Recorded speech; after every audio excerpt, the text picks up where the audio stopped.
Pesugihan Kuntilanak Merah, Sang Rentenir.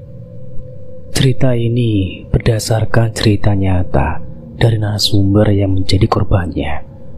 Pada tanggal 14 November 2015, di sebuah desa yang berada di Kabupaten Pemalang, ada sebuah keluarga sederhana yang memiliki 7 orang anak. Kita sebut saja nama keluarga itu keluarga Dul. Setiap pagi, Dul selalu berangkat ke sawah untuk bertani.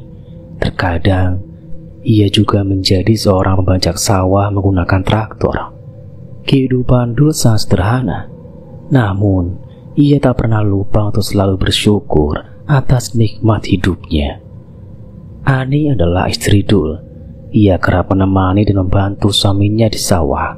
Setiap pagi, Ani selalu bangun lebih awal untuk menyiapkan kebutuhan keluarganya. Ia selalu melaksanakan sholat subuh sebelum memulai aktivitasnya. Di pagi hari yang cerah, Dul bersama Ani sedang berjalan menuju sawah mereka. Dul sembari membawa cangkul dan Ani tak lupa selalu membawa rantang serta teko air. Di hari yang cerah itu, udara masih begitu asri. Suara burung-burung berkicau menandakan bahwa perkampungan itu masih alami dan damai. Tak terasa, Dul dan Ani kini sudah sampai di sawah mereka. Dul langsung bergegas menyeburkan kakinya ke sawah, sementara Ani meletakkan bawaan di gubuk kecil tempat mereka biasa beristirahat. Waktu berlalu, langit mulai meninggi. Keringat basahi sekujur tubuh Dul, dan rasa haus mulai terasa mengeringkan kerongkongannya. "Bu, tolong ambilkan air, Bapak haus," ujar Dul. "Iya Pak, tunggu sebentar," jawab Ani. Ani segera menuangkan air dari ketel yang dibawanya, lalu bergegas mengantarkannya ke suaminya. "Ini Pak, airnya, diminum dulu," kata Ani sambil menjulurkan tangan menyerahkan air kepada Dul. "Pak, kita istirahat dulu sambil makan. Ibu lihat dari tadi Bapak semangat sekali mencangkul membuat pembatas sawah yang baru. Ini sudah mau waktu zuhur." "Iya Bu, sebentar lagi. Bapak masih nanggung. Ibu istirahat duluan saja, nanti Bapak menyusul," jawab Dul. Waktu terus berjalan. Tak terasa, langit mulai memerah pertanda sore tiba. Dul dan Ani pun bergegas meninggalkan sawah mereka. Pukul 17.40, Dul dan Ani akhirnya sampai di rumah. Mereka disambut oleh beberapa anaknya. Ada yang langsung mengambil rantang dari tangan Ani, ada juga yang mengambil cangkul dari pundak Dul. Suasana perlahan berganti menjadi malam. Dul dan seluruh keluarganya kini sudah duduk di meja makan, bersiap memulai makan bersama. Di sela-sela mereka yang sedang menyiapkan nasi ke mulut, Desi, anak ketiga dari pasangan Dul dan Ani, membuka obrolan. "Pak, ada yang Desi mau ngomongin," ucap Desi kepada bapaknya. "Apa? Hal apa yang kamu mau omongin, Nak?" timpal Dul. "Pak, Mas Santo sama hubungan dia dengan Desi," kata Desi sedikit malu-malu. Dul tersenyum dan menjawab, "Iya Nak, besok sore Bapak akan menemui Santo. Tolong kamu sampaikan ucapan Bapak." Mendengar itu, saudara-saudara Desi yang lain mulai menimpali dan menggoda. "Wih, ada yang mau cepat dilamar nih," seru Nia, anak kelima Dul dan Ani. Dengan malu-malu, Desi hanya bisa tersenyum sambil menunduk mendengar ejekan Nia. Ani pun ikut menimpali sambil menunjuk ke arah Desi. Sudah, lihat tuh kakakmu, wajahnya sama merah," katanya sambil tertawa kecil. Semua yang berada di ruangan itu pun ikut tertawa, mencairkan suasana. Santo, pacar dan calon suami Desi, tinggal di kabupaten yang sama, hanya saja berbeda kecamatan dari Desi. Desi dan Santo sama-sama berasal dari keluarga sederhana. Santo adalah anak seorang petani, sama seperti Desi. Pendidikan Santo hanya sampai tingkat SMA. Sehari-hari ia bekerja sebagai sopir di sebuah usaha konveksi milik salah satu saudaranya di Beji, Kecamatan Comal, Kabupaten Pemalang. Keesokan harinya, Dul sengaja tidak pergi ke sawah. Ia memilih tinggal di rumah untuk menunggu kedatangan Santo. Jam menunjukkan pukul 16.00. Dul duduk santai di ruang tamu, menikmati secangkir kopi yang ditemani sebatang rokok kretek yang ia linting sendiri. Seruputan kopi dan kepulan asap rokok menambah nikmat sore itu. Tiba-tiba terdengar ketukan dari pintu rumah. "Assalamualaikum. Assalamualaikum." Terdengar suara dari luar. Dul yang dari tadi duduk di ruang tamu segera melangkahkan kakinya ke pintu. Dan pintu pun dibukanya. Di balik pintu berdiri Santo, masih mengucapkan salam. Santo segera menghampiri Dul dan mencium tangan calon mertuanya sebagai tanda hormat. "Selamat sore, Pak," ucap Santo sopan. "Sore, Nak. Silakan masuk," jawab Pak Dul sambil tersenyum. Santo melangkah masuk ke ruang tamu. Kini mereka duduk berhadapan di bangku panjang. Pak Dul memanggil Desi dari dalam rumah. "Nak, tolong buatkan minuman buat Santo," pinta Pak Dul. Tak lama kemudian, Desi muncul membawa nampan berisi segelas teh manis. Dengan sopan, ia meletakkan gelas itu di hadapan Santo. "Silakan, Mas, diminum tehnya," ucap Desi sambil tersenyum malu. Santo membalas senyumannya. "Iya, terima kasih," jawabnya. Dengan penuh keberanian, Santo mulai membuka pembicaraan. "Pak, kedatangan saya ke sini ingin menyampaikan niat baik. Insya Allah, saya ingin meminang putri Bapak untuk menjadi istri saya. Dalam waktu dekat, orang tua saya juga akan datang untuk melamar Desi secara resmi." Pak Dul mengangguk pelan, menatap Santo dengan penuh pertimbangan. "Kalau Desi mau, Bapak tinggal mengikuti kemauannya," jawab Dul bijak. Singkat cerita, acara lamaran pun digelar. Dua keluarga besar berkumpul di ruang tamu rumah Dul. Satu persatu, pembicaraan dibahas dengan suasana akrab, hingga akhirnya kedua belah pihak mencapai kata sepakat. Waktu, bulan, dan tanggal pernikahan pun sudah ditetapkan dan disetujui bersama. Acara lamaran berakhir dengan penuh kebahagiaan. 2 minggu menjelang hari pernikahan Desi dan Santo, Pak Dul dan Bu Ani tengah berbincang santai di kamar sebelum tidur. "Bu, sebentar lagi pernikahan Desi akan digelar. Tapi Bapak masih ada sedikit kendala soal keuangan," ucap Pak Dul perlahan. Bu Ani yang sedang merapikan selimut di tempat tidur menghentikan gerakannya. Ia menatap Pak Dul dengan senyum menenangkan. "Pak, Ibu masih punya sedikit simpanan, cuma beberapa gelang emas, dan nanti juga ada tambahan dari hasil panen padi kita," jawab Bu Ani lembut. 2 atau 3 hari lagi sawah kita panen, Pak. Mudah-mudahan cukup untuk biaya pernikahan Desi." Pak Dul mengangguk, wajahnya tampak sayup. "Mudah-mudahan aja cukup ya, Bu," gumamnya, seolah berbicara kepada dirinya sendiri.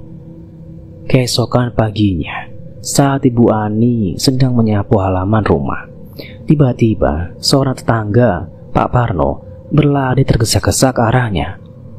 "Assalamualaikum, Bu," serunya dengan napas tersengal. Waalaikumsalam. Pak Parno," sahut Bu Ani sedikit terkejut. "Kenapa tergesa-gesa begitu, Pak? Ada apa?" Dengan wajah bingung dan cemas, Pak Parno berusaha menjelaskan. Anu Bu, itu sawah Ibu roboh, kebanjiran Bu, banjir kiriman dari hulu." Bu Ani terbelalak, sapu di tangannya hampir terjatuh. Ya Allah Gusti, lirihnya. Ia hampir tak percaya dengan apa yang baru saja ia dengar. Dengan suara gemetar, Bu Ani bertanya, "Yang bener Pak, perasaan semalam di sini gak ada hujan." Sebelum Pak Parno sempat menjawab, dari arah pintu samping Pak Dul muncul sambil memanggul cangkul di bahunya. "Assalamualaikum Pak Parno. Tumben pagi-pagi sudah kesini," sapa Pak Dul.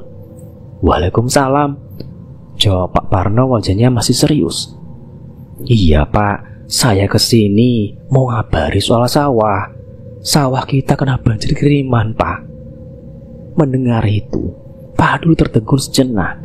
Lalu tanpa banyak bicara, ia segera mengajak, "Kalau begitu, ayo kita ke sawah sekarang Pak." Mereka berdua pun bergegas pergi menuju sawah. Berjalan cepat di jalan tanah yang masih basah, dengan dada yang penuh kecemasan.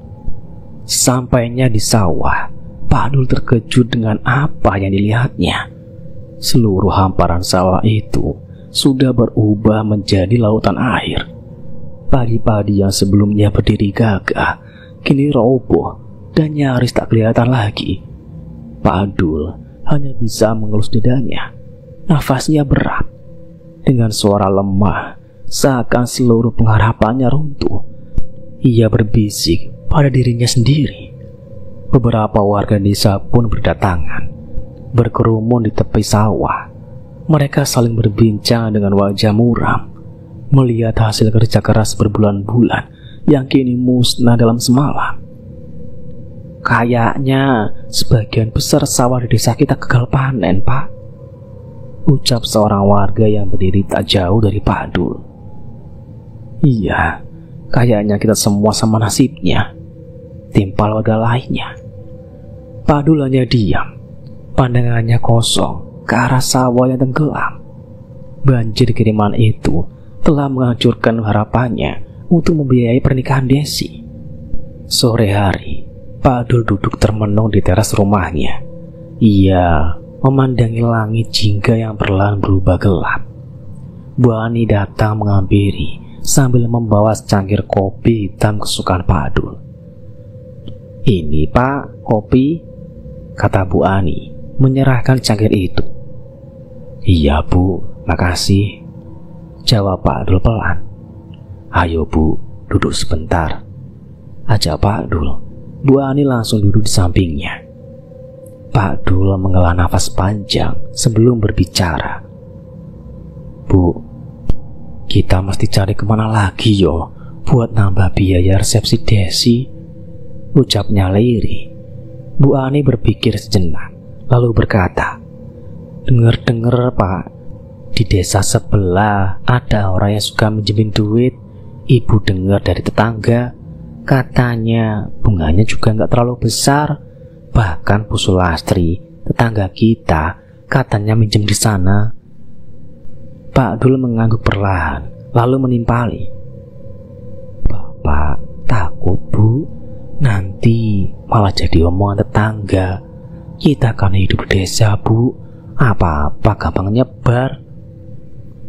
Tapi nanti Bapak pikir-pikir dulu deh," lanjutnya sambil menyeruput kopi.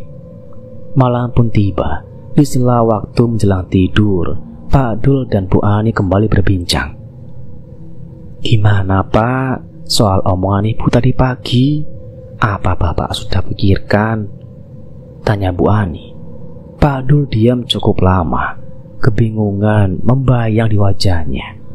Akhirnya ia berkata pelan, "Kita coba saja Bu, pinjam ke desa sebelah. Siapa tahu benar seperti yang Ibu dengar." "Ya sudah, nanti pagi Ibu tanya ke Bu Sulastri ya Pak," sahut Bu Ani. Pagi berganti. Sekitar jam 10 pagi, Bu Ani berjalan menuju rumah Bu Sulastri. Ia mengetuk pintu beberapa kali. "Assalamualaikum Bu Sulastri, Assalamualaikum." Tak lama terdengar suara dari dalam rumah. "Waalaikumsalam," sahut Bu Sulastri sambil perlahan membuka pintu. "Bu Ani, masuk Bu," sambut Bu Sulastri ramah. Bu Ani melangkah masuk, menolak tawaran minuman yang diberikan. "Gak usah repot-repot, Bu," katanya sambil tersenyum kecil. "Saya kesini sebentar saja. Mau nanya soal orang yang minjemin duit di desa sebelah. Kata tetangga, ibu pernah minjem ke sana yo." "Oh, Ibu Rukaya toh?" jawab Bu Sulastri.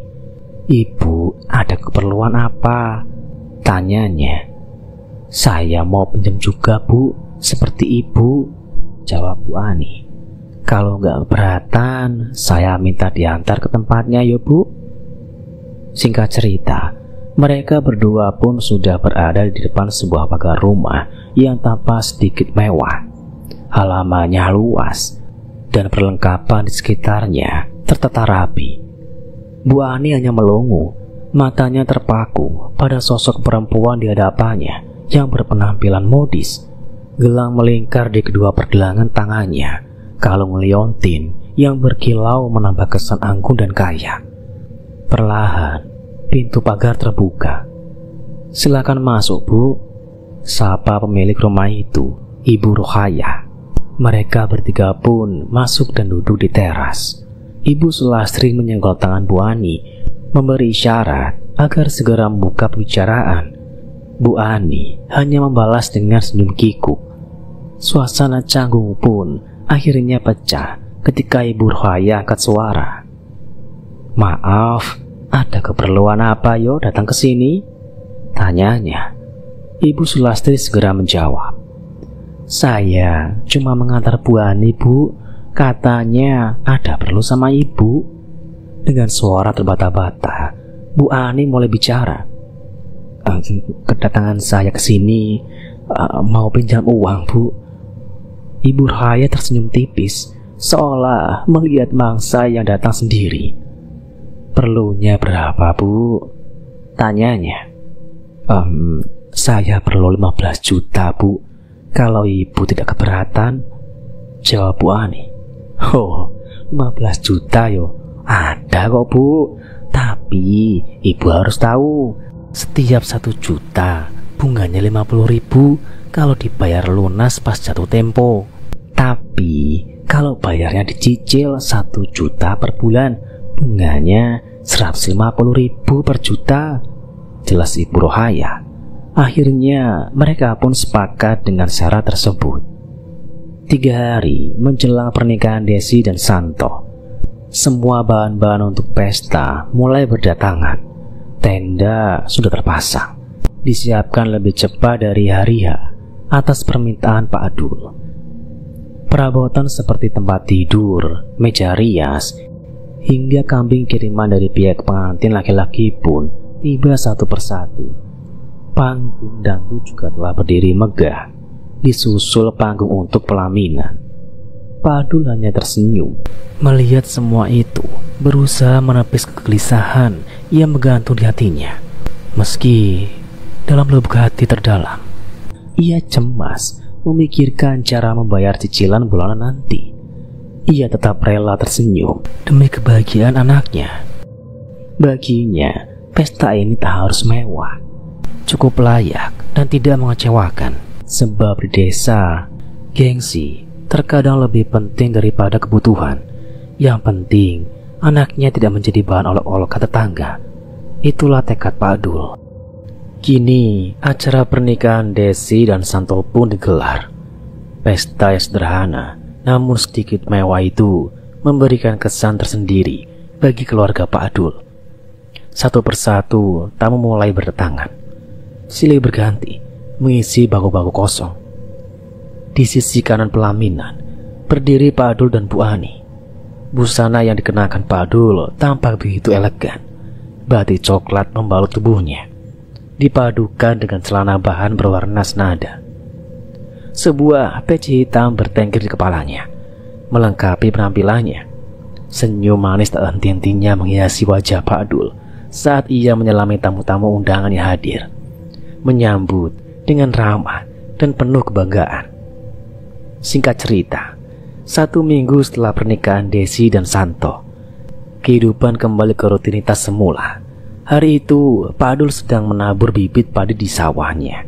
Tanpa terasa, mentari sudah tepat di atas ubun-ubun. Dari arah timur, Bu Ani datang tergesa-gesa sambil berteriak-teriak memanggil suaminya. Pak, Bapak, seru Bu Ani. Pak Adul menoleh kaget. Ada apa sih Bu? Manggil Bapak sampai teriak-teriak, kayak ada kejadian aneh saja, ucapnya. Bu Ani kini sudah berdiri di hadapannya. Wajahnya cemas, nafasnya tersengal-sengal. Anu Pak, itu, katanya terbata-bata. Itu apa toh Bu? Tanya Pak Adul heran. Bu Ani menghela nafas panjang. Hari ini kan waktunya kita nyicil hutang ke Bu Rohaya Pak. Bapak gak lupa kan? Pak Adul menepuk dahinya.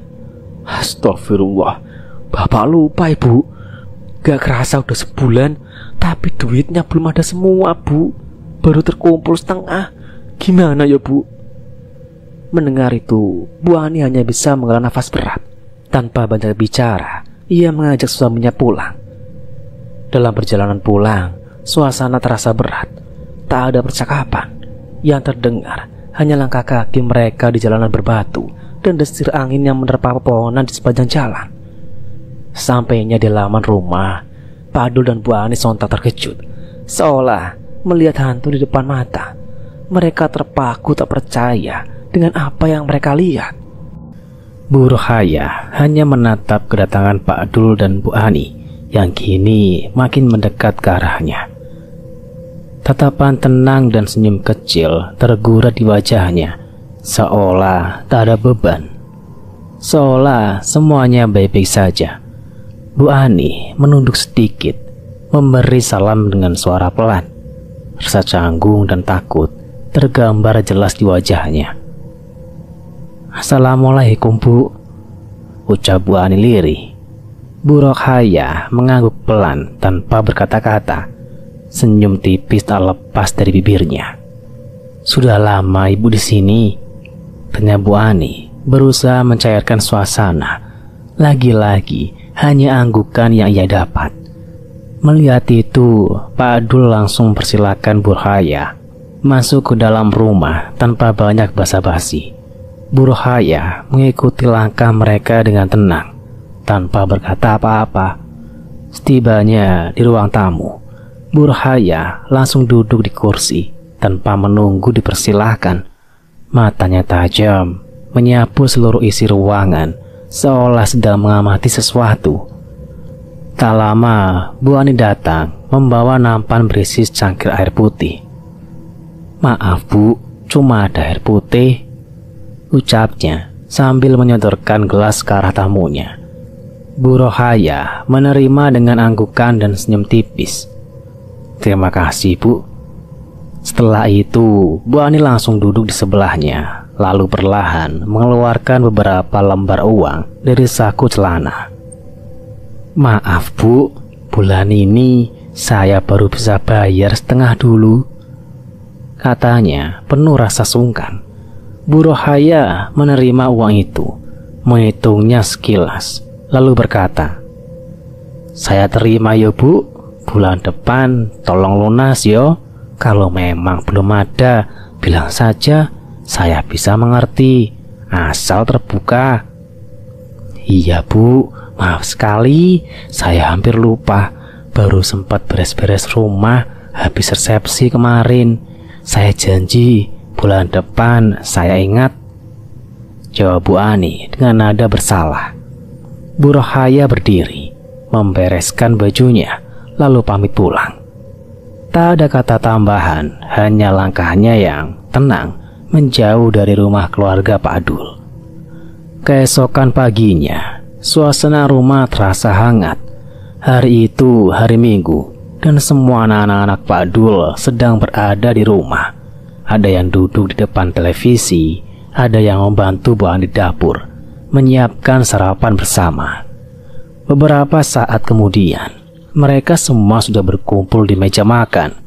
Canda tawa dan obrolan kecil mengiringi suapan demi suapan, membuat pagi itu terasa damai dan penuh kehangatan keluarga. Waktu berjalan cepat, Kini sudah 1 tahun berlalu sejak pernikahan Desi dan Santo. Hutang kepada Bu Rohaya masih tersisa 4 kali angsuran karena sempat tertunda beberapa bulan. Namun keluarga Pak Adul tampak tetap harmonis, bahkan semakin akrab. Musim panen kembali datang, dan kali ini hasilnya tampak sangat menjanjikan. Ladang padi mereka menguning sempurna. Pak Adul, Bu Ani, dan anak-anaknya turun langsung ke sawah, bergotong royong memanen padi. Suasana penuh semangat, diselingi tawa kecil dan obrolan santai. Matahari perlahan mulai turun ke barat. Angin sore meniup lembut, membawa aroma gabah dan tanah basah. Karung demi karung mulai terisi penuh gabah hasil panen, dan harapan pun ikut tumbuh. Semoga angsuran bisa segera lunas dan hidup mereka kembali tenang tanpa lilitan utang. Sambil menata karung-karung gabah yang sudah penuh, Bu Ani mengangkat wajahnya ke arah Pak Adul. Senyum tulus tersungging di bibirnya. "Alhamdulillah yo Pak, hasil panen kita sekarang bertambah," ucap Bu Ani penuh rasa syukur. "Iya Bu, alhamdulillah. Semoga setiap panen selalu begini hasilnya," jawab Pak Dul sambil menyeka keringat di dahi. Obrolan mereka tiba-tiba diselipi suara anak lelaki mereka, Sandi, yang sedari tadi ikut membantu memanen. Ia menoleh sambil mengangkat karung ke pundaknya. "Pak, Sandi minta dibeliin motor," ucapnya tiba-tiba. Sontak Pak Dul dan Bu Ani terdiam, saling pandang sesaat, sebelum akhirnya Bu Ani bertanya pelan, "Beli motor buat apa, San?" "Ya buat kerja toh Bu, soalnya kerjaan sekarang kadang jauh, malas juga kalau terus-terusan numpang temen, apalagi kalau temen gak berangkat. Masa iyo aku juga mesti bolos, gak enak juga kalau terus-terusan minta tolong," jawab Sandi sambil tertunduk sedikit. Suaranya pelan tapi jujur. Di desa itu, kebanyakan anak laki-laki yang putus sekolah atau sudah lulus bekerja sebagai kuli bangunan, membantu di sawah, atau kerja di konveksi rumahan. Tak banyak pilihan, tapi mereka tetap bertahan. Pak Adul menghela nafas, lalu tersenyum. "Iya, nanti Bapak beliin, tapi cuma mampu beli motor second ya nak. Kalau yang baru duitnya belum cukup." Sandi mengangguk. Wajahnya berbinar meski keringat masih menetes di pelipis. "Iya Pak, gak apa-apa, terserah Bapak aja, yang penting bisa buat kerja." Hari pun perlahan beranjak malam. Keesokan harinya, Bu Ani terbangun lebih awal. Ia segera menuju dapur, menyiapkan sarapan dan kopi kesukaan Pak Adul. Tapi setelah semua siap, ia menyadari suaminya tak ada di rumah. "Pak, Bapak," panggilnya dari ruang depan ke belakang. Tak ada jawaban. Ia mulai panik, menyusuri tiap sudut rumah. "Waduh, Bapak kemana lagi sih? Dari tadi dicari-cari gak ada," gumamnya sambil mengelap tangannya yang masih basah oleh air cucian piring. Tiba-tiba suara knalpot motor terdengar memasuki halaman rumah. Bu Ani bergegas membuka pintu. Matanya membulat melihat sosok Pak Adul sedang menurunkan standar motor bebek warna biru tua di halaman. "Walah, ini orangnya yang dari tadi Bu cari-cari," seru Bu Ani sambil berjalan keluar. "Bapak dari mana? Pagi-pagi udah pergi, pulangnya malah bawa motor. Itu motor siapa Pak?" Pak Adul tersenyum, menepuk-nepuk jok motor yang masih hangat. "Ini motor buat Sandi Bu, sengaja Bapak pergi pagi-pagi, takut keduluan orang. Motornya murah, tapi mesinnya masih bagus. Maaf ya Bu, Bapak pergi buru-buru sampai lupa pamit sama Ibu." Bu Ani hanya mengangguk. Wajahnya sedikit kesal, sedikit cemberut, tapi hatinya lembut. Ia tahu semua itu dilakukan suaminya demi anak-anak mereka. Sebagai istri, ia memilih diam dan menerima. Itu Pak, kopi. Ibu udah taruh di meja. Masuk dulu Bapak. Ibu mau nyapu halaman, ucap Bu Ani sambil berbalik arah. Iya Bu, makasih. Bapak masuk dulu yo. Assalamualaikum. Waalaikumsalam, jawab Bu Ani masih dengan sapu lidi di tangannya, melangkah ke arah halaman yang dipenuhi dedaunan kering. Waktu seakan berlalu begitu cepat. Tak terasa hari telah sore. Jarum jam menunjuk ke angka 16.40. Sandi sudah tiba di rumah setelah seharian bekerja merenovasi rumah warga di desa sebelah. Lelah menyelimuti tubuhnya. Ia duduk selonjoran di teras rumah, meneguk air putih perlahan, mencoba mengusir haus yang mengeringkan tenggorokannya. Matanya menelusuri halaman rumah yang mulai teduh tertutup bayangan sore. Tapi pandangannya tertuju pada sebuah motor Astrea Grand yang terparkir rapi di samping rumah. Dalam benaknya muncul pertanyaan, itu motor siapa? Apakah ada tamu yang menitipkan? Atau mungkin salah satu kerabat bapak atau ibu sedang berkunjung yo? Sandi masih asyik melamun saat tiba-tiba sebuah tangan menepuk pundaknya dari belakang. Astagfirullahaladzim, serunya sambil menoleh. Ibu, agetin aja. Bu Ani tersenyum lebar. Kamu ngelamunin kenapa? Udah sore, mending mandi sana, ucapnya sambil tersenyum menggoda. Nanti Bu, masih capek, badan juga masih penuh keringat, jawab Sandi lemas. Oh iya, itu motor di samping rumah. Motor siapa sih Bu? Tanyanya sambil menunjuk. Itu motor kamu San. Tadi pagi bapak sengaja beli buat kamu, jawab Bu Ani dengan tenang. Sandi kaget bukan main. Wajahnya langsung berubah cerah. Ia mengucek matanya, mencubit pipinya, memastikan dirinya tidak sedang bermimpi. Beneran Bu, motor itu buat Sandi? Ibu gak bercanda kan? Iya nak, bapak sama ibu yang beli tadi pagi. Udah sana mandi, ini udah sore, sebentar lagi maghrib. Sandi yang saking senangnya tak berkata apa-apa lagi, langsung berlari masuk ke dalam rumah. Tak sempat membalas ucapan ibunya.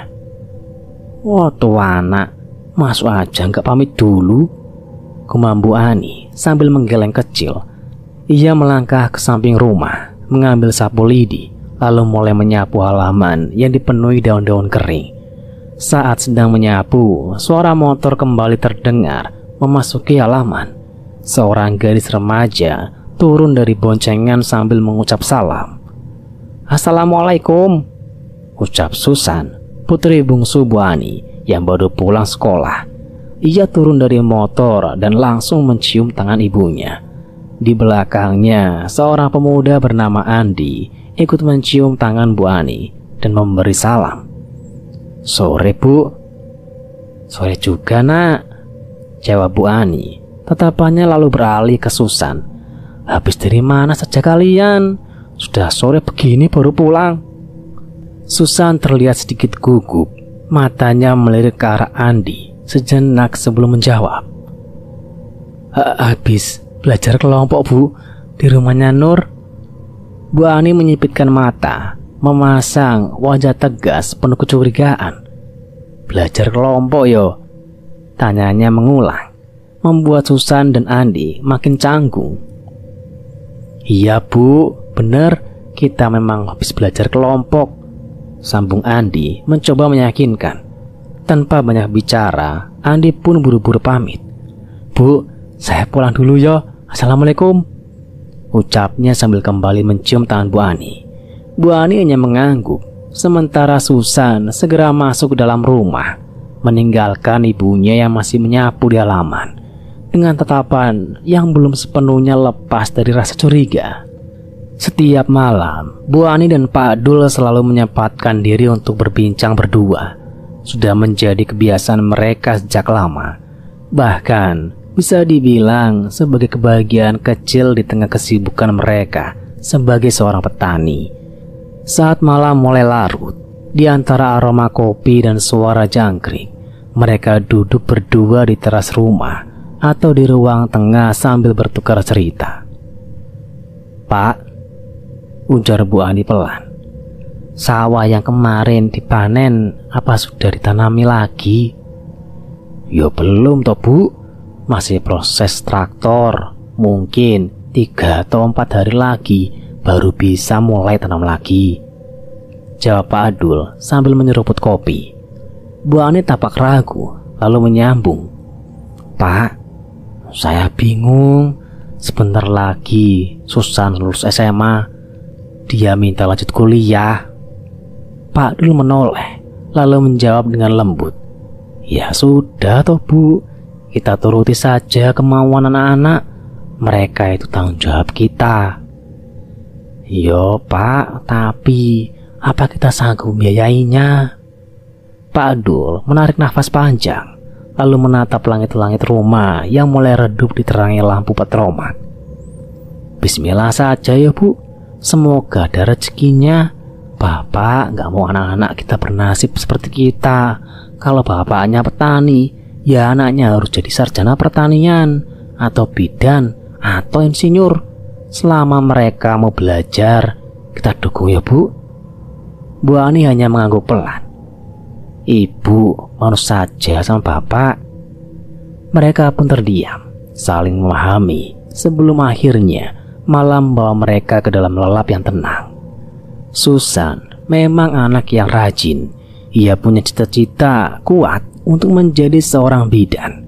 Ia tak ingin berhenti sekolah, bahkan sempat bekerja di konveksi desa untuk membantu biaya pendidikannya. Namun takdir kadang menuntun langkah ke arah yang berbeda. Hari itu, rumah Pak Adul terasa sepi. Seperti biasa, pagi-pagi semua pergi ke sawah. Hanya Susan yang tertinggal di rumah karena sedang tidak enak badan. Wajahnya pucat, tubuhnya lemas, dan ia bolak-balik ke kamar mandi dengan rasa mual yang aneh. Setelah beberapa saat, ia berjalan pelan ke ruang tengah.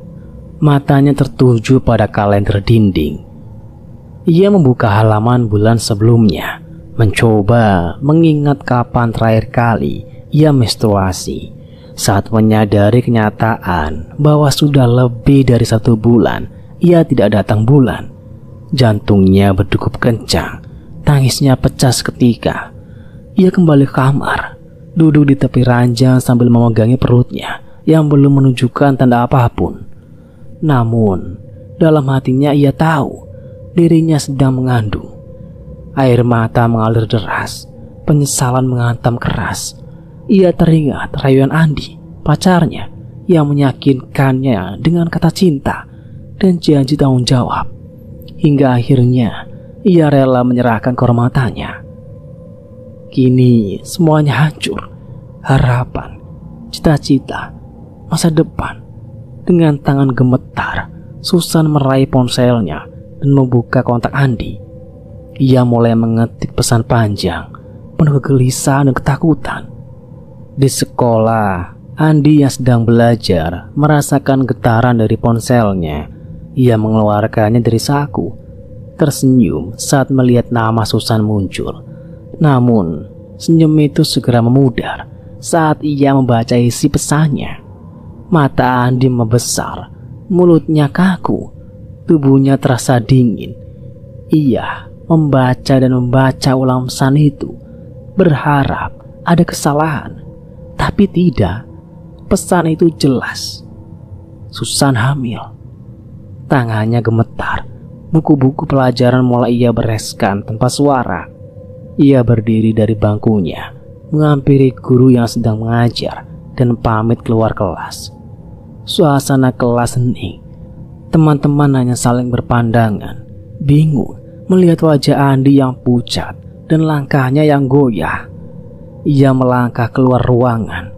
Satu demi satu anak tangga sekolah ia turuni dengan kepala tertunduk. Di luar, dunia terasa berubah. Tak ada lagi cita-cita, tak ada lagi rencana. Hanya ada satu kenyataan. Ia telah menghancurkan masa depan seseorang yang mencintainya. Begitu tiba di rumah, Andi langsung menuju kamar, meraih ponselnya dengan tangan yang gemetar. Ia menekan nama Susan di layar dan menunggu nada sambung. Suaranya serak ketika berkata, "Dik, kamu di rumah? Mas kesana sekarang yo." Tanpa menunggu jawaban panjang, Andi meluncur ke rumah Susan. Setibanya di sana, ia duduk di ruang tamu dengan wajah yang pucat dan mata nanar. Tangannya bergetar, nafasnya tak beraturan. Ia hanya menunduk, seakan dunia terlalu berat untuk dipandang. Tak lama kemudian, Susan muncul dengan membawa segelas teh manis. Wajahnya tampak lelah, namun ia mencoba tersenyum. "Mas, diminum dulu tehnya," ucap Susan lirih sambil menyenturkan gelas.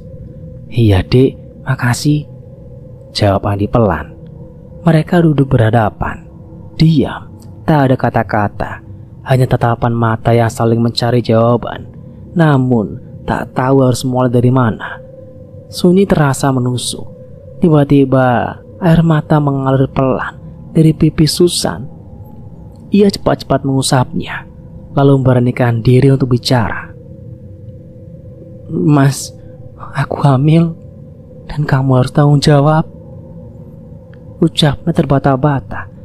Andi menatapnya, tubuhnya menegang, lalu dengan suara parau ia menjawab, "Iya dek, Mas akan tanggung jawab, tapi tidak sekarang. Bulan depan kita ujian akhir. Setelah kita lulus, Mas janji Mas akan nikahin kamu." Susan hanya mengangguk pelan, tanpa sepatah kata pun. Di dalam hatinya, ia ingin percaya, tapi di sudut hatinya yang lain, ada rasa takut yang makin tumbuh hari demi hari.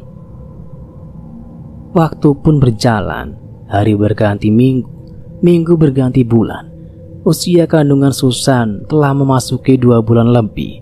Setiap hari, ia menjalani hidup seolah tak terjadi apa-apa.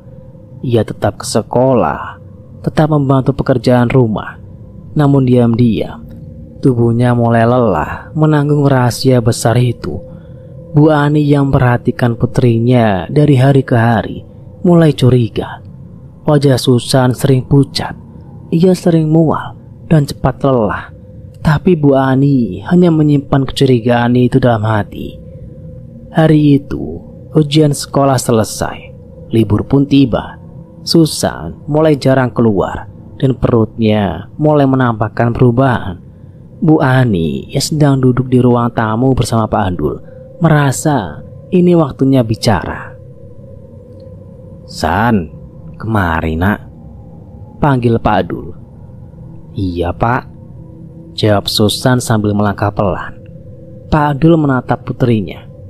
"Sebentar lagi kamu lulus sekolah nak. Mau lanjut kuliah di mana?" Susan hanya terdiam, matanya berkaca-kaca, bibirnya bergetar. Belum sempat ia menjawab, tiba-tiba ia menutup mulutnya dan berlari ke pojok ruangan, lalu muntah di sana. Pak Dul dan Bu Ani langsung bangkit dari duduknya. Mereka saling berpandangan, penuh kecemasan, tak ingin menduga yang tidak-tidak.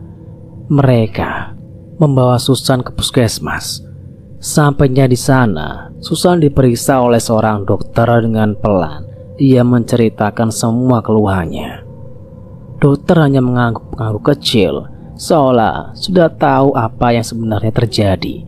Setelah pemeriksaan, sang dokter menyerahkan resep dan buku catatan medis. "Sudah dijelaskan di sini. Ini resep obatnya dan ini buku kontrol kehamilannya," ucap dokter sambil menatap Susan dengan lembut. Susan menunduk, malu, takut, dan merasa seluruh dunianya runtuh. Bu Ani yang menerima buku dan resep itu terpaku. Ia menatap tulisan buku kesehatan ibu hamil di sampulnya. Tangannya bergetar, tapi ia tak berkata apa-apa. Tidak memarahi, tidak menangis. Ia hanya berdiri matung, diam 1000 bahasa. Dalam benaknya hanya satu hal, anaknya sedang hamil, dan semuanya kini telah berubah. Sesampainya di rumah, Susan tak sempat banyak bicara.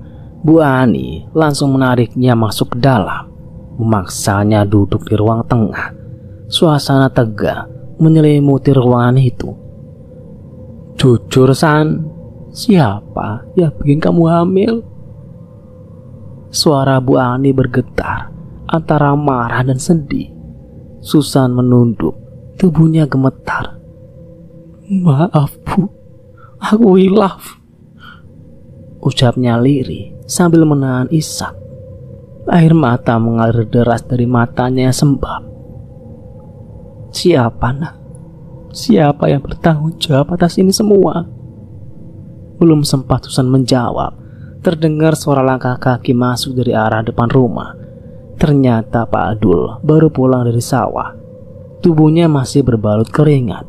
Topi caping digantungkan di sisi pinggang. Ada apa ini?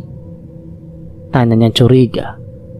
Tadi Bapak dengar kalian ngomong soal hamil. Hamil? Siapa yang hamil? Bu Ani menoleh panik. Anu Pak, Susan, Pak, anak kita. Pak Dul tertegun, sekujur tubuhnya kaku, seakan darahnya berhenti mengalir sejenak. Tangannya yang kasar karena kerja keras di sawah mengepal. Matanya berkaca-kaca, tapi ia tak menangis. Siapa yang melakukan ini ke kamu, San? Suaranya bergetar menahan amarah. Mas Andi, Pak, jawab Susan pelan, hampir tak terdengar. Pak Adul menarik nafas panjang, berusaha menahan gejolak yang mendidih dalam dadanya. Suruh dia ke sini, temui Bapak malam ini juga kalau bisa. Keesokan harinya, keluarga Andi datang ke rumah Pak Adul. Suasana begitu tegang saat kedua pihak duduk di ruang tamu yang sederhana. Tak ada basa-basi, tak ada kata pengantar. Andi menunduk dalam, wajahnya penuh penyesalan. Ayah dan ibunya tampak kikuk, sementara Bu Ani hanya duduk diam di sisi Pak Adul. Anak kami hilaf, Pak Adul, tapi kami datang dengan niat baik. Andi siap bertanggung jawab. Kalau Bapak dan Ibu setuju, mari kita bicarakan soal pernikahan mereka, ucap ayah Andi dengan suara pelan namun tegas. Perbincangan berjalan lama. Banyak yang harus disepakati, dari waktu, cara, hingga bagaimana keluarga Susan akan menghadapi omongan orang sekampung. Akhirnya sebuah keputusan diambil. Kedua keluarga sepakat Andi dan Susan akan segera menikah setelah kelulusan sekolah mereka. 2 hari setelah pertemuan itu, Pak Adul dan Bu Ani duduk berdua di serambi rumah. Mereka tahu untuk menikahkan Susan butuh biaya, dan mereka tak punya simpanan apa-apa. Apa kita ke rumah Burhaya aja, Bu? Tanya Pak Adul. Bu Ani mengangguk pelan. Mereka pun berjalan menuju rumah Burhaya, seorang tetangga yang sering jadi tempat mereka meminjam uang. Sampainya di sana, mereka menekan bel beberapa kali. Tak lama, Burhaya keluar dengan daster batiknya. Bu Ani, Pak Adul, ayo masuk, sambutnya ramah. Setelah duduk sejenak tanpa banyak basa-basi, Bu Ani langsung berbicara. Maaf Bu, kami kesini mau minta tolong. Boleh nggak yo kalau kami pinjam uang lagi buat keperluan pernikahan Susan? Burhaya terdiam, lalu menggeleng pelan. "Maaf ya Bu, sekarang lagi kosong. Banyak yang belum bayar setoran. Saya nggak bisa bantu dulu." Wajah Bu Ani seketika layu. Pak Adul hanya mengangguk kecil, menahan kecewa. Mereka berpamitan dan melangkah pergi dengan hati yang semakin berat. Di tengah perjalanan pulang, keheningan menemani langkah mereka. Udara terasa panas, tapi bukan hanya karena matahari, tapi karena pikiran yang makin sempit mencari jalan keluar. "Kita nyari kemana lagi, Pak?" tanya Bu Ani pelan. Pak Dul menarik napas dalam. "Bapak juga nggak tahu, Bu. Tapi gimana kalau kita coba pinjem ke juragan yang punya selipat di timur desa?" Bu Ani langsung menoleh. "Iya Pak, coba saja. Siapa tahu masih ada rezeki buat anak kita." Mereka pun kembali melanjutkan langkah menapaki jalan tanah merah dengan harapan baru yang belum tentu pasti. Dengan nafas yang sedikit terburu, Pak Adul mengendarai motornya menembus jalanan berdebu, membelah sore yang mulai menguning. Di sampingnya, Bu Ani duduk membisu, menyimpan harap dalam diam. Setibanya di depan sebuah rumah megah bergaya klasik, mereka berhenti. Pagar besi tinggi menjulang dan halaman rumah yang luas tertata rapi, seolah menegaskan jarak antara mereka dan dunia sang pemilik rumah, Juragan Fajar. Pak Adul menekan bel. Tak lama pintu gerbang terbuka. Seorang perempuan parubaya berseragam rapi muncul. Namanya Ija, pembantu rumah itu. "Selamat siang Pak, ada perlu apa yo?" sapa Ija sopan. "Saya ingin bertemu juragan. Beliau ada di rumah ndak?" tanya Pak Adul dengan nada sungkan. "Kebetulan beliau ada Pak, silakan masuk." Ija mempersilahkan mereka ke teras rumah. Deretan pot bunga aneka warna menghiasi sisi kanan kiri. Wangi kembang sore menguar samar. Pak Adul dan Bu Ani duduk menanti. Langkah berat mulai terdengar dari dalam rumah. Seorang pria bertubuh besar dengan dada membusung dan topi koboi khasnya muncul di ambang pintu. Sorot matanya tajam dan penuh wibawa, diikuti dua pengawal kekar yang berdiri diam di belakangnya. Dialah Juragan Fajar, pria yang dikenal keras, arogan, dan tak banyak basa-basi. "Ada keperluan apa datang kemari?" tanyanya langsung. Pak Adul menegakkan duduknya. "Saya ingin pinjam uang juragan." Juragan mengangkat alisnya. "Berapa?" 10 juta juragan." Tak banyak bicara, juragan berbalik masuk ke dalam rumah. Beberapa menit kemudian, ia kembali sambil membawa sebuah amplop coklat. "Sebelum saya serahkan ini," ujarnya dingin, "ingat baik-baik, bunga 20%, cicilannya 1.200.000 per bulan. Kalau telat bayar, tiap hari ada denda tambahan. Mengerti?" Pak Adul menelan ludah, lalu mengangguk mantap. "Saya mengerti juragan." Amplop berpindah tangan. Hutang pun dimulai. 2 bulan berlalu, pernikahan sederhana telah terlaksana, dan perut Susan kini membesar. Kehamilannya sudah masuk bulan ke-6. Namun, ketenangan tak bertahan lama. Sore itu, 2 pria kekar datang mengetuk pintu rumah Pak Adul. Ketukan mereka keras dan berulang, menciptakan denting yang membuat jantung berdebar. Tak ada yang menjawab, rumah itu senyap.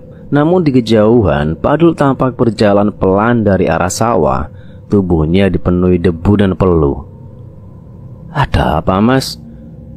tanyanya hati-hati. Salah satu dari pria itu menatap tajam. "Bayar hutangmu Pak." Pak Adul terdiam, wajahnya tegang. Maaf Mas, saya belum bisa bayar minggu ini." "Sudah 2 bulan kamu menunggak Pak. Dari pertama pinjam, belum setor sepeser pun." Suara pengawal itu meninggi. Nafas Pak Adul tersengal. Minggu depan saya cicil, Mas. Saya janji. Kalau minggu depan saya kesini lagi dan kamu belum bayar, urusannya beda. Bentak pria itu, lalu berbalik dengan langkah berat meninggalkan rumah. Pak Adul berdiri mematung, matanya memandangi tanah. Tangan kanan mengelus dada yang terasa sesak. Dalam hatinya hanya satu harapan, semoga minggu depan datang membawa rezeki, bukan petaka. Hidup keluarga Pak Adul kini hanya bergantung pada hasil panen padi dari sawah kecil peninggalan orang tuanya. Selebihnya mereka hanya berserah pada nasib. Malam itu udara terasa lebih dingin dari biasanya. Pak Adul berbaring di pembaringan, tapi matanya sulit terpejam. Berkali-kali ia menggeliat berbalik kanan kiri, tetap saja gelisah itu tak mau pergi. Mungkin ini karena kejadian tadi sore, tagihan dari para pengawal julukan Fajar, atau barangkali ada sesuatu yang lebih dalam yang tak kasat mata. Waktu berlalu perlahan dan malam pun berganti. Langit timur mulai berwarna jingga, diiringi kicau burung yang seolah ingin membangunkan alam. Pukul 5.20 pagi, Pak Adul bangkit dari tempat tidurnya dengan tubuh lemas dan wajah pucat pasi. Ia melangkah pelan ke teras rumah. Dari dapur, Bu Ani melihat suaminya berjalan dalam diam, lalu segera menyusul sambil membawa secangkir kopi hitam hangat kesukaan Pak Adul setiap pagi. "Ini Pak kopinya, jangan lupa diminum," ujar Bu Ani lembut, meletakkan cangkir itu di samping suaminya. Namun Pak Adul hanya diam mematung, pandangannya kosong, pikirannya entah melayang kemana. Ia tak menyadari kehadiran istrinya. Bu Ani hanya menatap suaminya dengan perasaan yang tak bisa dijelaskan, campuran khawatir, lelah, dan iba. Hari-hari terus berlalu. Rumah yang dulu ramai dengan tawa kini lebih sering hening. Masalah datang silih berganti, dan Susan yang tengah hamil besar hanya tinggal menghitung hari menuju persalinan. Setiap malam suasana rumah makin terasa aneh. Kamar Pak Adul tak lagi menjadi tempat istirahat yang damai. Beberapa malam berturut-turut Pak Adul tak bisa tidur. Setiap kali ia memejamkan mata, rasa takut dan merinding menjalar ke sekujur tubuh. Suara-suara lirih terdengar di telinganya, seperti bisikan yang datang dari sudut-sudut gelap ruangan. Kadang sekelebat bayangan melintas di dinding atau pojok kamar. Matanya terbuka lebar, tubuhnya basah oleh keringat dingin, dan wajahnya semakin pucat dari hari ke hari. Namun Pak Adul mencoba menenangkan dirinya. Dalam hati ia membatin, ini hal biasa. Mungkin karena di rumah ada yang sedang hamil besar. Mungkin hanya perasaan saja. Pagi itu berbeda dari biasanya. Rumah Pak Adul mendadak dipenuhi kepanikan. Dari dalam kamar, suara erangan kesakitan Susan menggema. Ia menggenggam perutnya yang melilit hebat. Nafasnya tersengal dan keringat bercucuran dari keningnya. Bu, tolong Bu, perut Susan sakit," teriaknya dengan suara yang penuh rasa sakit. Bu Ani yang tengah sibuk di dapur langsung berlari menuju kamar anaknya. "Kenapa, Nduk? Sabar yuk, sabar," tanyanya sambil memegang tangan Susan yang gemetar. "Rasa sakitnya luar biasa, Bu," desah Susan menahan tangis.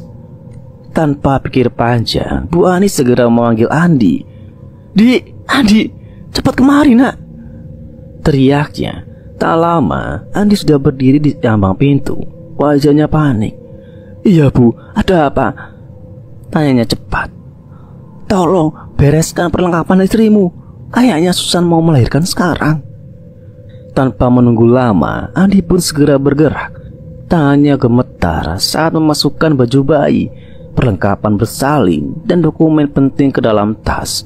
Di tengah kepanikan itu, satu hal yang terpikir di kepala mereka semua, semoga semuanya berjalan lancar dan bayi yang dinanti lahir dengan selamat. Dalam kepanikan, motor tua Pak Adul melaju pelan menyusuri jalan desa yang rusak dan penuh lubang. Suara rintihan Susan terdengar semakin lirih. Tubuhnya semakin lemah dan peluhnya bercucuran. Bu Ani terus memegangi tubuh anaknya yang terhuyung di boncengan, sementara Andi menggenggam erat setang motor, mencoba menahan getar panik yang hampir meledak. "Sedikit lagi nak, bertahan yo," bisik Bu Ani sambil menyeka wajah Susan. Sesampainya di puskesmas, para bidan segera membawa Susan ke ruang bersalin. Ia terbaring lemah di atas berangkar, menggenggam erat tangan suaminya. Andi terus berbisik di telinganya, berusaha menenangkan istri yang tengah berjuang di antara hidup dan mati. Tak lama kemudian, tangis pertama bayi laki-laki itu pecah, menembus dinding ruangan. Suara tangisnya nyaring, menggema, seperti pertanda baru dalam keluarga mereka. Bu Ani menitikkan air mata, sementara Andi mengazari anak pertamanya dengan suara gemetar, namun penuh haru. "Alhamdulillah," bisik Bu Ani pelan, dadanya bergetar penuh syukur. Waktu terus berjalan, bulan-bulan berlalu. Bayi yang diberi nama Rizky kini telah berusia 5 bulan. Ya, namun di balik kelahiran itu, keluarga Pak Adul mulai dilanda perubahan yang tak terlihat, namun terasa jelas. Pak Adul yang dulu kuat kini sering sakit-sakitan. Wajahnya semakin pucat, tubuhnya melemah. Rumah mereka yang dulu penuh canda tawa kini hanya berisi keheningan. Malam hari terasa lebih berat. Bukan hanya Pak Adul yang tak bisa tidur, tapi juga cucu kecilnya, Rizky, yang setiap malam menangis tanpa henti. Tangisannya panjang, kadang terdengar seperti jeritan. Suara itu membuat suasana rumah terasa pengap dan panas, seolah udara enggan berdiam di dalamnya. Keesokan harinya, ketukan keras di pintu rumah membuyarkan keheningan. 2 pengawal juragan Fajar kembali datang. "Bayar Pak, telat terus," kata salah satu pengawal, tajam dan tak sabar. Iyo, sebentar, saya ambil dulu ke dalam," jawab Pak Adul terbata. Ia kembali dengan segepok uang lusuh. "Ini saya bayar pokoknya dulu. Bunganya insya Allah bulan depan saya lunasi," katanya dengan nada memelas. Pengawal itu mengambil uangnya tanpa banyak bicara. "Saya terima, tapi ingat, jangan telat lagi," ucapnya sebelum pergi. Beberapa waktu setelah itu, datanglah tamu yang tak diduga. Suara salam terdengar dari luar. "Assalamualaikum, assalamualaikum," panggil suara khas Burhaya. Susan membuka pintu sambil menggendong Rizky. "Waalaikumsalam Bu, ayo masuk," ucapnya sopan. Bu Rohaya melangkah masuk sambil melirik sekeliling. Rumah itu tampak sepi. "Loh, kok sepi Mbak?" "Bapak ke sawah, Andi kerja, adik main sama tangga," jawab Susan. "Oh, ini cucunya yo, sudah 5 bulan jalan?" tanya Burhaya sambil menatap bayi itu. "Iya Bu, namanya Rizky." "Ih, lucu banget sih, boleh begendong?" pintanya dengan senyum lebar. Susan mengangguk dan menyerahkan bayi itu. Namun sebelum 1 menit Rizky berada di pelukannya, bayi itu menangis keras, menjerit, bahkan seperti ketakutan. Tangannya meronta, wajahnya merah padam. Kenapa ini sayang?" Panik Burhaya mencoba menenangkannya. Tapi tangisan Rizky justru makin menjadi-jadi. Susan buru-buru merebut kembali anaknya. "Sini Bu, saya aja." Begitu kembali dalam pelukannya, Rizky langsung tenang. Sesekali masih terseduh, namun tangisnya mereda. Susan membelai kepala anaknya pelan. Dalam hatinya, Susan bergumam, "Aneh, biasanya Rizky gak pernah rewel sama orang, apalagi sama yang baru ditemui. Tapi tadi seperti ketakutan. Padahal Burhaya kan cuma senyum-senyum aja." Ia bergeleng pelan. mencoba menepis pikiran buruk. Tapi ada yang berbeda dalam tatapan bayi itu. Matanya menatap ke arah tempat Bu Ruqayyah duduk, dan rautnya berubah seperti cemas. Tak lama setelah senja mulai turun, terdengar suara pintu dibuka. "Assalamualaikum." Suara Bu Ani menggema pelan, disusul langkah kaki yang berat dan letih. Mereka baru pulang dari sawah. Wajahnya penuh peluh, namun begitu melihat ke ruang tamu, langkah mereka seketika terhenti. Di sana duduk Bu Ruqayyah bersama Susan. Mereka sedang mengobrol. Senyum canggung tersungging di wajah Bu Ani. Sudah lama, Bu?" tanya Bu Ani sembari menyeka keringat di dahi. "Baru saja, Bu. Kebetulan tadi saya dari rumah Bu Desi di ujung jalan. Karena searah, ya sekalian mampir kemari," jawab Bu Ruqayyah dengan senyum tenang, mencoba mencairkan suasana.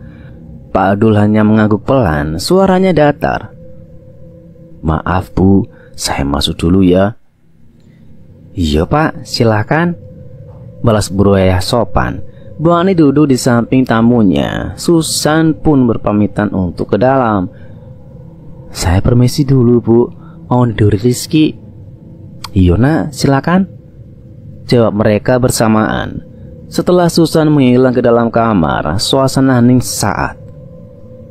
"Maaf ya, Bu, saya masih belum bisa bayar sisa hutang itu," ucap Bu Ani dengan raut gelisah.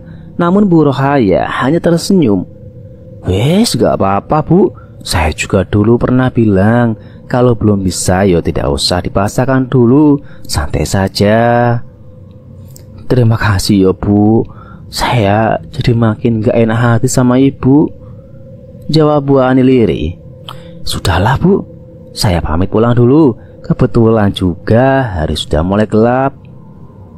"Iya, Bu, hati-hati yo," balas Bu Ani sambil mengantar sampai ke pintu.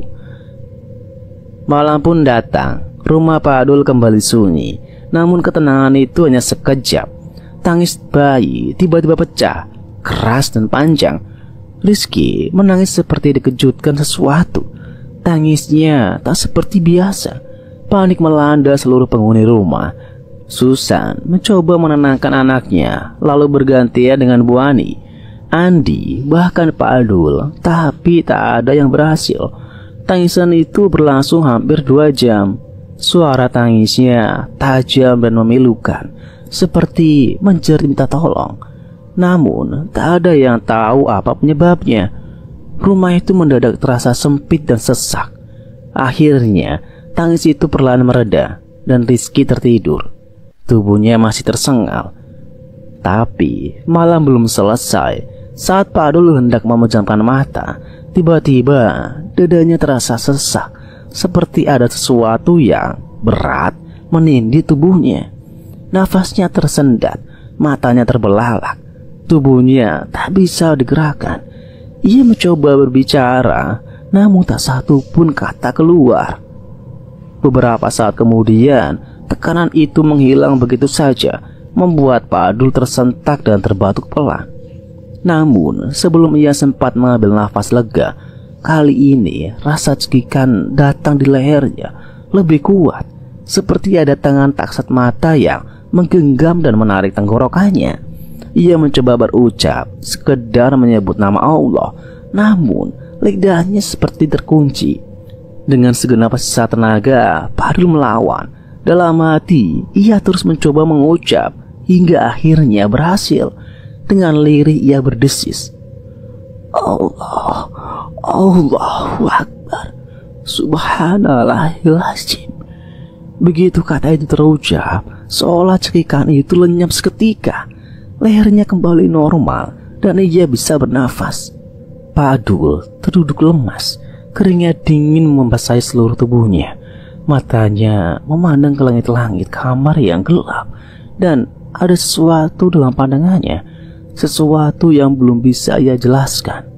Kini kejadian demi kejadian terus menimpa keluarga Pak Adul, dan entah mengapa Pak Adul selalu menjadi orang pertama yang mengalaminya. Pak Adul merasakan tubuhnya semakin lemah.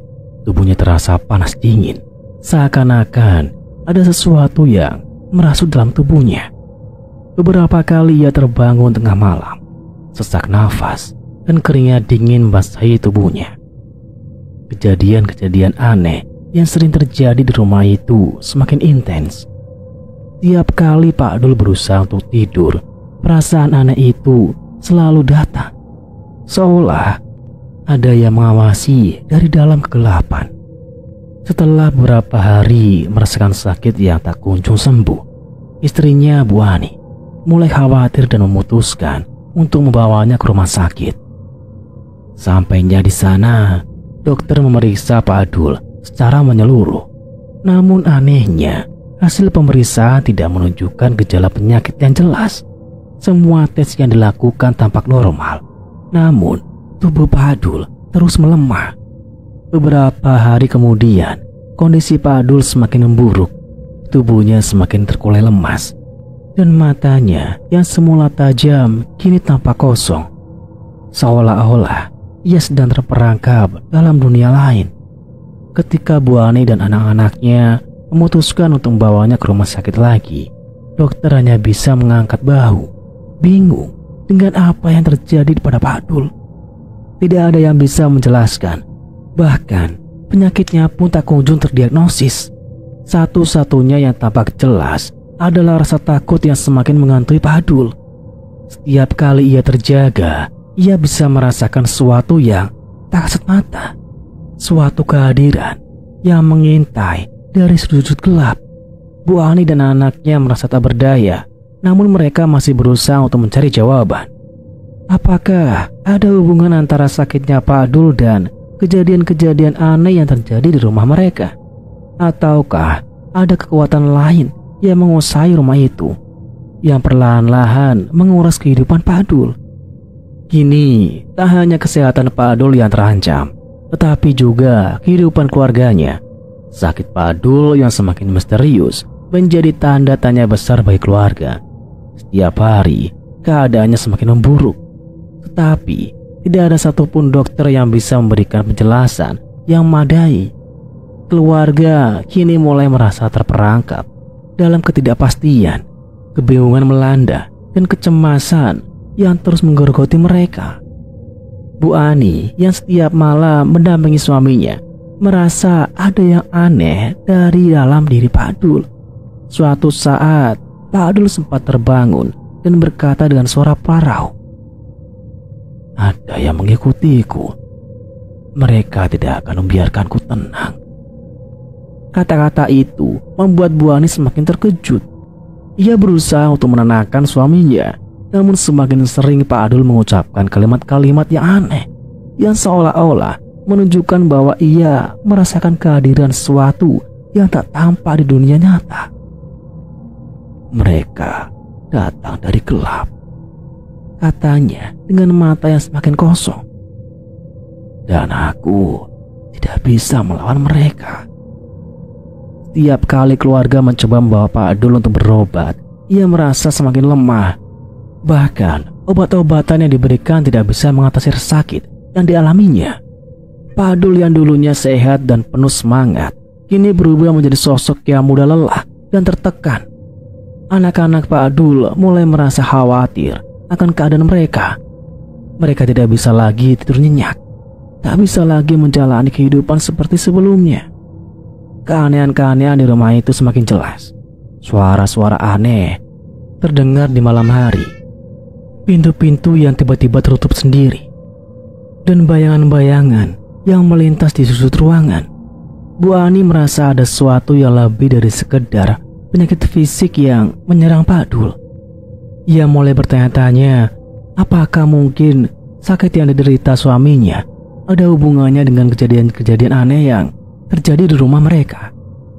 Suatu malam, ketika Bu Ani duduk di samping ranjang Pak Dul, ia mendengar bisikan halus yang membuat bulu kuduknya merinding. Sudah waktunya. Bisikan itu terdengar begitu jelas, seolah datang dari dalam kamar mereka. Bu Ani, ia merasa takut namun harus tetap tegar, berusaha mencari tahu apa yang terjadi. Apakah ada kekuatan yang sedang mengancam kehidupan Pak Adul dan keluarganya. Atau mungkin ini adalah peringatan yang tak terhindarkan yang harus mereka hadapi. Meskipun dengan segala rasa takut yang melanda, kejanggalan-kejanggalan ini semakin mengganggu pikiran mereka. Dan satu hal yang pasti menjadi tanda tanya besar yang kini menghantui mereka adalah apa yang sebenarnya yang sedang terjadi pada Pak Adul. Hari demi hari, tubuh Pak Adul semakin lemah. Meskipun tidak ada diagnosis medis yang jelas, kondisinya semakin parah. Matanya mulai sayup dan nafasnya terdengar berat, seakan ada sesuatu yang mengikat dirinya. Keluarga semakin cemas, namun tetap berusaha menjaga harapan agar keajaiban bisa terjadi. Namun di tengah segala usaha itu, Pak Adul mulai merasa bahwa ia tak akan bertahan lama. Pada malam yang kelam, saat angin bertiup kencang dan hujan turun dengan derasnya, Pak Adul terbaring di tempat tidur, merasakan setiap detik semakin jauh dari dunia ini. Wajahnya yang biasanya ceria kini tampak pucat dan tubuhnya terkulai lemah. Bu Ani dengan tangan gemetar meraih tangan suaminya, berharap bisa memberikan sedikit kenyamanan. "Pak, Bapak bertahan ya. Bapak juga mesti kuat," ucapnya dengan suara bergetar dan matanya berlinang air mata. Namun Pak Adul hanya bisa tersenyum lemah, sebuah senyum yang penuh kepasrahan. Ia memandang istrinya dengan mata yang mulai kehilangan fokus, seolah melihat sesuatu yang tak bisa dilihat oleh orang lain. "Aku sudah lelah," katanya dengan suara yang hampir tak terdengar. Mereka sudah datang. Semua anggota keluarga berkumpul di sekelilingnya, berusaha memberi dukungan dan mengingatkan Pak Adul akan kenangan indah yang mereka miliki bersama. Namun semakin lama Pak Adul semakin terdiam, seolah menarik diri dari dunia ini. Tanpa peringatan, nafasnya semakin terengah-engah. Bu Ani menggenggam tangan Pak Adul dengan erat, namun tak ada yang bisa dilakukan untuk menahan waktu. Dengan satu tarikan nafas terakhir, Pak Adul mengembuskan nafasnya, meninggalkan dunia yang penuh dengan misteri dan rasa sakit. Keluarga terdiam, tak percaya dengan kenyataan yang baru saja mereka alami. Semua yang terjadi seakan sebuah mimpi buruk yang sulit untuk diterima. Mereka hanya bisa menangis dan merasakan kehilangan yang begitu dalam. Pak Adul telah meninggalkan mereka. Namun pertanyaan tentang penyakit yang merenggut nyawanya dan kejadian-kejadian aneh yang menghantui rumah mereka tetap menjadi misteri yang belum terpecahkan. Keluarga Pak Adul dengan hati yang hancur harus menghadapi kenyataan pahit bahwa kehilangan ini bukan hanya soal tubuh yang pergi, tetapi juga sebuah teka-teki yang belum terjawab. Apakah ada kekuatan yang lebih besar di balik kematian Pak Adul? Ataukah semua ini hanya sebuah kebetulan tragis yang tidak bisa dijelaskan? Yang pasti, satu hal yang jelas, kehilangan Pak Adul adalah awal dari perubahan besar dalam hidup keluarga ini. Pada pagi yang suram, keluarga Pak Adul dengan langkah berat mengantar jenazahnya menuju pemakaman. Hujan yang masih rintik-rintik menambah kesedihan suasana. Keranda jenazah yang dibawa dengan hati-hati oleh para tetangga tampak seperti sebuah beban yang tak terelakkan. Bu Ani berjalan di belakang dengan wajah hampa dan mata merah karena tangis. Anak-anak Pak Adul mengikuti dari belakang. Langkah mereka lemah, seolah kehilangan arah di tengah kesedihan yang mendalam. Sampainya di pemakaman, suasana terasa mencekam. Hanya suara gemerisik angin dan langkah kaki yang terdengar. Beberapa warga berdiri di sekitar area pemakaman, seakan menunggu sesuatu yang tak terkatakan. mereka saling berbisik dan mata mereka kadang-kadang tertuju pada keluarga yang tengah berduka. Ada yang merasa cemas, ada juga yang mulai berbicara tentang hal-hal yang tak biasa. "Pak Dul, itu bukan sakit biasa," berbisik salah satu warga yang berbisik kepada tetangganya. "Ada yang aneh dengan sakitnya. Keluarga itu entah kenapa rasanya seperti ada yang menghantui mereka." "Di warga sini sudah lama percaya," jawab tetangga lainnya. "Ada yang bilang rumah mereka sudah lama dihantui. Dan Pak Dul, dia pasti tahu sesuatu yang tak bisa dijelaskan. Kita semua melihatnya. Bagaimana ia berubah begitu cepat?" Percakapan itu membuat suasana semakin mencekam. Warga mulai mendekati pemakaman, mencoba untuk melihat lebih dekat. Mereka berbisik tentang peristiwa-peristiwa aneh yang terjadi sebelum kematian Pak Dul. Banyak yang berkata bahwa ada yang tidak beres sejak kejadian-kejadian itu. Pintu yang terbuka sendiri, suara-suara aneh di malam hari, dan bayangan yang sering muncul di dalam rumah. Beberapa warga bahkan mengatakan bahwa mereka merasa ada kekuatan yang mengintai di sekitar rumah Pak Dul yang tak terlihat oleh mata biasa. Ada yang percaya bahwa kematian Pak Dul bukan sekedar sebuah tragedi, melainkan akibat dari gangguan dari dunia lain. Sejumlah orang bahkan mulai berbisik tentang kutukan yang mungkin melanda keluarga Pak Dul. "Jangan-jangan Pak Dul ini menjadi korban," kata seorang pria dengan suara pelan. "Ada sesuatu yang menghantuinya. Mungkin ada yang datang dari masa lalu, entah dari mana." Ketika keranda jenazah mulai diturunkan ke liang kubur, Bu Ani tidak bisa menahan tangis. Anak-anaknya hanya bisa menatap dengan tatapan kosong, bingung antara kesedihan yang mendalam dan kecemasan yang tak terungkapkan. Mereka tahu ada sesuatu yang lebih dari sekedar kematian yang mereka hadapi, namun sebuah misteri yang masih menggantung di udara. Setelah pemakaman selesai, suasana di sekitar rumah Pak Dul kembali terasa mencekam. Warga tidak bisa berhenti membicarakan kejadian-kejadian aneh yang mengelilingi keluarga tersebut. Sebagian mulai merasakan ketakutan yang lebih dalam. Ada yang merasa seperti seolah rumah itu sudah menjadi tempat yang tak aman untuk dihuni. Keluarga Pak Dul kini harus menghadapi kenyataan bahwa kehilangan suami dan ayah mereka bukanlah satu-satunya hal yang harus mereka perhatikan. Namun, mereka terjebak dalam perbincangan yang tak bisa mereka hindari. Sebuah perbincangan yang penuh dengan rasa takut dan pertanyaan yang tak terjawab. Dan yang lebih aneh lagi, meski Pak Dul telah pergi, perasaan aneh itu masih menggantung. Seolah ia belum benar-benar meninggalkan dunia ini. Setelah pemakaman Pak Dul, rumah itu menjadi lebih sepi dan sunyi. Namun ketenangan yang tampak hanyalah kebohongan. Keluarga Pak Dul merasa ada sesuatu yang berubah. Sesuatu yang tak bisa mereka jelaskan dengan kata-kata. Setiap sudut rumah yang dulunya penuh tawa dan kehangatan kini terasa dingin, bahkan cemas. Sejak hari pertama setelah kepergian Pak Dul, mereka merasa ada yang mengintai. Bukan hanya suara-suara aneh yang kembali terdengar di malam hari, tetapi perasaan terawasi yang selalu menyelimuti mereka.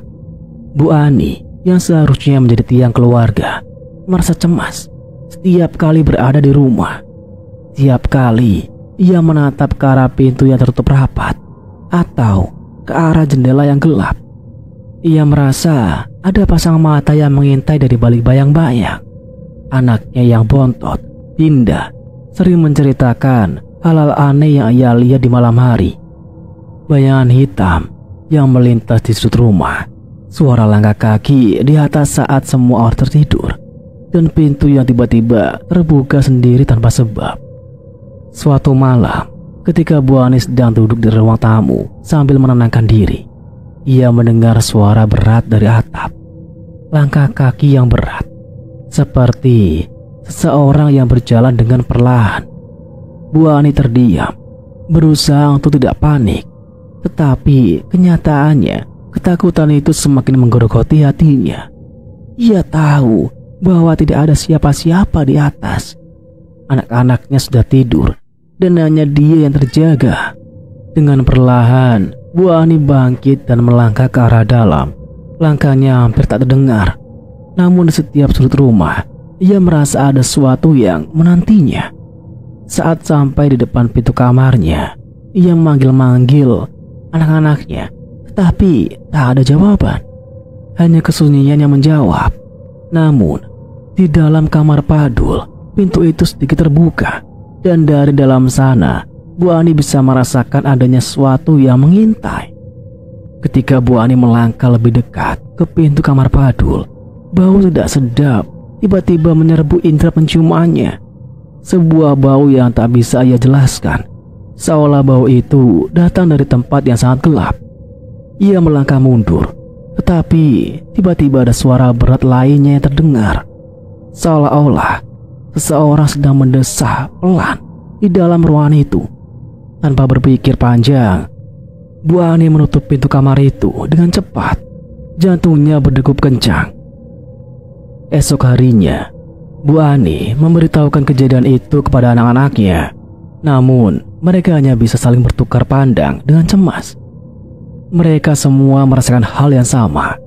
Kehadiran yang tak kasat mata, yang terasa sangat nyata, mengintai mereka di setiap langkah. Anak-anak mulai merasa tidak nyaman untuk tidur sendiri dan sering terbangun di tengah malam dengan perasaan gelisah yang mendalam.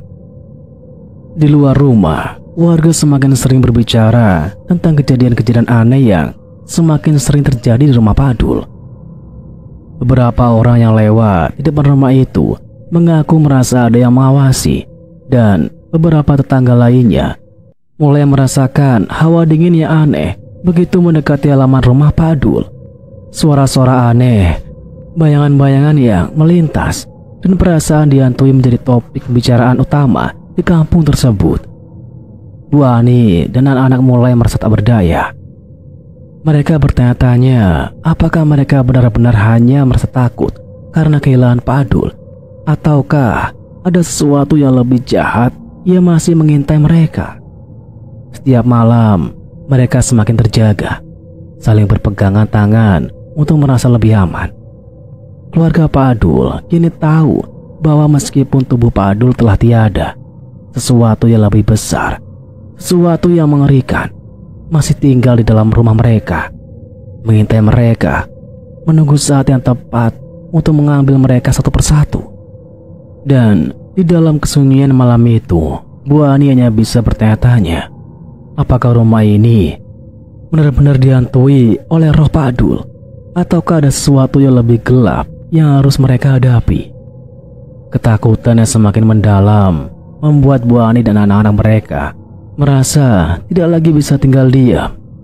Kehidupan mereka yang semula berjalan dengan tenang kini terasa dipenuhi dengan bayang-bayang gelap dan ketidakpastian.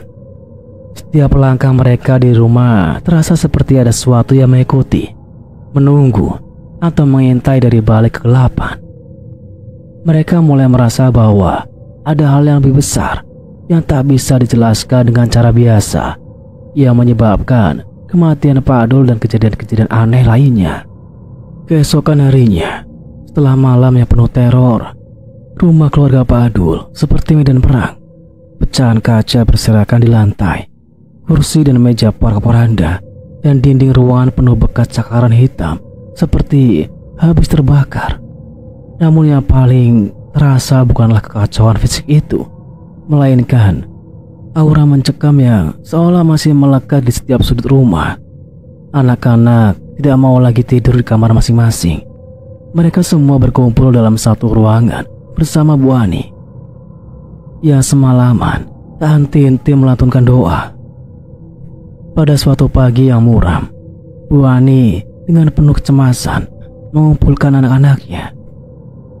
Kita harus mencari tahu apa yang sebenarnya terjadi, ucapnya. Suara bergetar namun penuh tekad. Kita Tidak bisa terus seperti ini. Aku tidak tahu lagi harus di mana. Anak-anaknya mengangguk, merasakan kegelisahan yang sama. Mereka memutuskan untuk mencari seorang yang bisa memberikan jawaban. Seseorang yang lebih memahami hal-hal yang berada di luar kemampuan manusia biasa. Bu Ani ingat akan Pak Kiai, seorang tokoh yang dihormati di kampung mereka, yang dikenal memiliki pengetahuan tentang hal-hal gaib dan bisa membantu mereka menemukan jalan keluar dari kegelisahan ini. Pak Kiai adalah seseorang yang bijaksana dan sudah lama dikenal oleh warga setempat.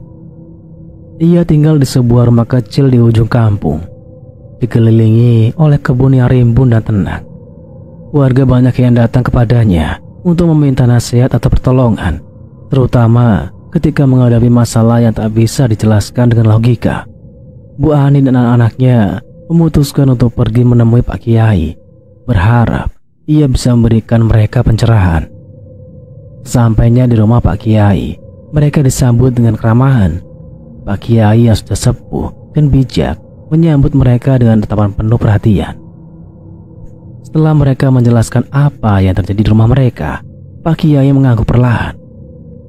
Kehilangan Pak Dul adalah sebuah ujian berat, katanya dengan suara tenang.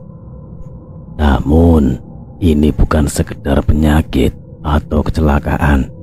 Ada yang lebih dalam yang harus kalian hadapi. Pak Kiai mengundang mereka masuk ke dalam rumahnya. Sebuah rumah sederhana yang dipenuhi dengan barang-barang tua dan benda-benda spiritual. Ia duduk di kursi kayu tua, mengalihkan pandangannya ke jendela yang terbuka. Ada energi yang kuat di sekitar rumah kalian. Energi yang bukan berasal dari dunia ini. Lanjut Pak Kiai. Mungkin ada yang tak beres, sesuatu yang mencoba masuk, atau mungkin sesuatu yang terikat dengan Pak Dul yang membuatnya terperangkap. Bu Ani menggenggam tangan anak-anaknya. Perasaan takut mulai muncul kembali. Apa yang harus kami lakukan Pak Kiai? Tanya Bu Ani.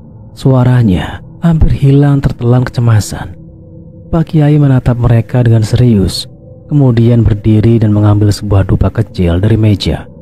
Ia menyulutnya dan asap harum mulai mengepul. Kalian harus melakukan ritual pembersihan di rumah. Lakukan dengan hati yang tulus dan penuh keyakinan. Ada yang mengikat Pak Dul di sana. Sesuatu yang mungkin berasal dari masa lalu yang tak terungkap. Setelah berbicara lebih lanjut tentang apa yang harus dilakukan, Pak Kiai memberi petunjuk agar mereka melakukan pembersihan dengan doa dan ritual tertentu.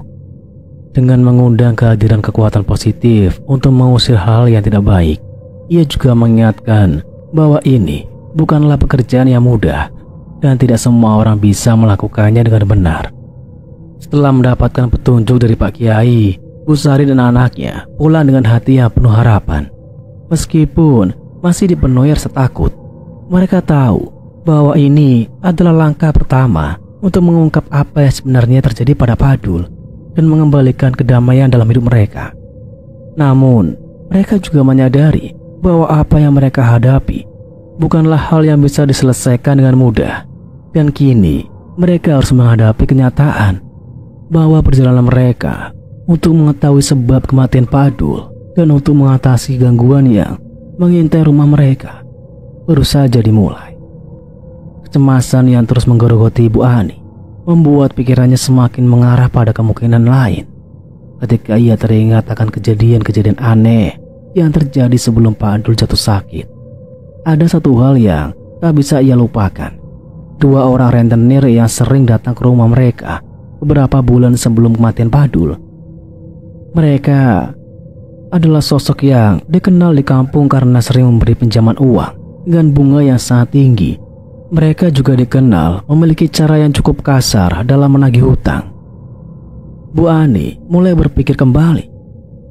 Pak Dul adalah orang yang baik, tetapi ada sesuatu yang tidak biasa yang terjadi ketika renter itu mulai mendatangi rumah mereka. Mereka selalu datang dengan alasan yang kasar, mencoba mencari cara untuk menghubungi Pak Adul. Meskipun ia memiliki utang pada mereka, seringkali mereka datang dengan cara yang memaksa dan penuh tekanan. Suatu malam sebelum Pak Adul jatuh sakit, Bu Ani mendengar percakapan antara suaminya dan dua orang pengawal juragan itu. Mereka terdengar sangat marah. Dan Pak Adul tampak tertekan. Bu Ani yang mendengar dari ruang tamu hanya bisa menduga bahwa ada sesuatu yang tidak beres. Namun, ia tidak ingin terlalu mencampuri urusan suaminya. Pagi itu, dengan tekad yang terkumpul kuat, Bu Ani kembali menemui Pak Kiai. Sampainya di langgar kecil yang dikelilingi pepohonan tua, Bu Ani langsung disambut tatapan prihatin dari Pak Kiai. Ia tidak perlu menceritakan semua. Pak Kiai seolah sudah tahu bahwa sesuatu yang lebih besar sudah terjadi. "Bu Ani," ucap Pak Kiai pelan sambil menatap langit. "Apa yang menampakkan diri itu bukan sekedar jin pengganggu biasa. Itu makhluk yang terikat dengan perjanjian. Mungkin bukan perjanjian yang dibuat oleh Bu Ani, tapi oleh seseorang. Dan bisa jadi Pak Adul." Bu Ani hanya menunduk. "Saya juga takut itu, Pak Kiai. Tapi suami saya orang baik, tak pernah macam-macam." "Kadang perjanjian itu tidak dibuat dengan niat jahat. Bisa karena terpaksa, Bu. Bisa karena tidak tahu. Bisa juga karena terjebak," jawab Pak Kiai dengan nada penuh kehati-hatian. Lalu ia bangkit, mengambil sebuah kitab tua dari rak kayunya yang berdebu. "Saya akan bantu, tapi kita harus menyelidiki jejak spiritual yang tertinggal di rumahmu.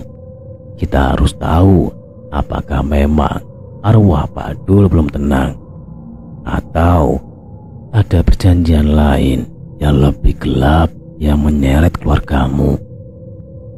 Hari itu juga, bersama dua santri dan seorang sahabatnya yang dikenal sebagai ahli ruqyah dan pembaca jejak gaib, Pak Kiai datang ke rumah Bu Ani.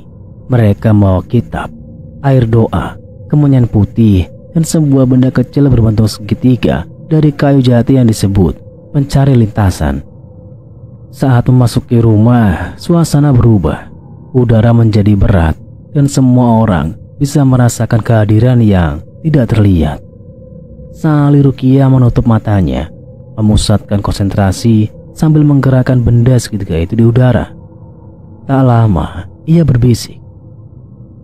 "Di rumah ini ada semacam ikatan, tapi bukan antara makhluk itu dan rumah, melainkan antara makhluk itu dan jiwa seseorang yang pernah tinggal di sini. Dan itu Pak Adul." Pak Kiai menambahkan, "Kami harus membuka kembali satu persatu jejak kehidupan Pak Adul. Apakah ada masa lalu yang disembunyikan? Apakah ada nama atau tempat yang sering ia sebut namun tak pernah dijelaskan?" Bu Ani berpikir keras, lalu ia teringat satu nama yang selalu disebut Pak Adul dalam bisikannya ketika tidur. "Mbok Ginem di alas watu." Seketika suasana menjadi lebih sunyi. Bahkan burung-burung di luar rumah terasa seperti berhenti berkicau. "Alas watu," ulang Pak Kiai, suaranya menegang. "Tempat itu bukan sembarang hutan. Dulu itu tempat orang-orang datang untuk meminta pada makhluk yang tidak seharusnya dimintai. Mbok Ginem, dia dikenal sebagai dukun tua yang konon bisa mengikat perjanjian antara manusia dan bangsa gaib. Tapi beliau sudah lama meninggal, atau setidaknya begitu katanya." Ahli ruqyah mengangguk. "Ada orang yang sengaja ke sana membuat perjanjian, meminta sesuatu, mungkin perlindungan atau kekayaan, atau bahkan keselamatan keluarga. Lalu Pak Dul menjadi jaminannya setiap permintaan pada makhluk halus, maka yang datang menagih bukan manusia. Semua terdiam. Kini kunci dari segala misteri yang menghantui keluarga Pak Dul tampaknya tersembunyi di alas watu, tempat yang dulu hanya dianggap cerita rakyat, namun kini menjadi satu-satunya harapan untuk menguak perjanjian yang belum tuntas dan mengakhiri teror yang menghantui keluarga itu.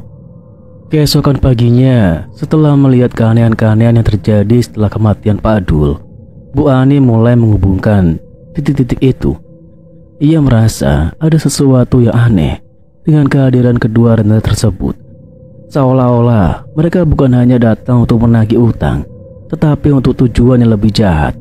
Perasaan itu semakin kuat saat ia teringat bahwa salah satu rentenir itu sering mengucapkan kata-kata yang penuh dengan ancaman, yang seakan ada niat buruk di baliknya. Dengan pikiran yang semakin gelisah, Bu Ani merasa perlu untuk bertemu dengan Pak Kiai sekali lagi. Ia harus mencari jawaban lebih dalam tentang kemungkinan kaitan antara kedua rentenir itu dan kematian suaminya. Ia menceritakan semua yang ia ingat kepada Pak Kiai, berharap ada petunjuk yang bisa membantu mereka mengungkap kebenaran. Pak Kiai mendengarkan dengan sama cerita Bu Ani. Setelah berapa saat terdiam, ia mengangguk pelan, tampak berpikir keras. Apa yang kalian alami mungkin bukan sekedar kebetulan, kata Pak Kiai akhirnya. Suaranya dalam dan penuh makna.